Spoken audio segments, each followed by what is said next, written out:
Hi friends, இன்றைக்கி ஞாயிற்றுக்கிழமை. நாங்கள் எங்கே இருக்கோம்னா என்னோடய தம்பி வீட்டில் இருக்கோம். எங்கள் தம்பி ஊரில் வந்து ஒரு ஃபங்க்ஷன், அதுக்காக போயிருந்தோம். இது வந்து தம்பி பையன் வந்து சின்ன சைக்கிள் வந்து ஓட்டி பழகி என்கிட்ட காமிச்சிட்டே இருந்தான்.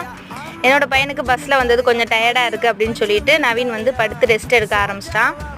சரி, அவன் கொஞ்சம் நேரம் ரெஸ்ட் எடுக்கட்டும் அப்படின்னு சொல்லிட்டு நாங்கள் எல்லாருமே தம்பி வீடும் நாங்களும் சேர்ந்து ஃபங்க்ஷனுக்கு கிளம்பி போயிட்டோம்.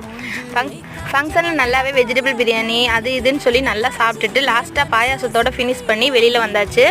சரி, வீட்டில் வந்து தம்பி வீட்டில் வந்து திரும்ப இங்கேயும் ஒரு சாப்பாடை போட்டுட்டு பசங்களெல்லாம் விளையாட விட்டுட்டு ரிட்டன் கொஞ்சம் நேரத்தில் ஊருக்கு கிளம்புறதுக்கு முன்னாடி என்னடா பண்ணுறது, ஊருக்கு போய் திரும்பவும் சமைக்கணும் சாப்பிடணும் அப்படின்னு நினைக்கிறப்போ கொஞ்சம் வருத்தமாக தான் இருந்துச்சு. ஃபங்க்ஷன் வந்து நம்ம அத்தை வீட்டில் அப்படின்றனால திரும்பவுமே ரிட்டன் இன்னொரு தடவை திரும்ப சாப்பிட கூப்பிட்டாங்க. திரும்ப ஃபேமிலியாக போய் எல்லாருமே திருப்தியாக சாப்பிட்டுட்டு ரிட்டன் வீட்டுக்கு கிளம்பியாச்சு. நாங்கள் ரிட்டன் வீட்டுக்கு வர்றப்போ மணி 4 மணி ஆயிடுச்சு. இப்படி தான் எங்களோட சண்டே போச்சு. உங்களுக்கு எங்கள் விழாக்கு பிடிச்சிருந்துச்சுன்னா சப்ஸ்கிரைப் பண்ணிக்கோங்க. தேங்க்யூ.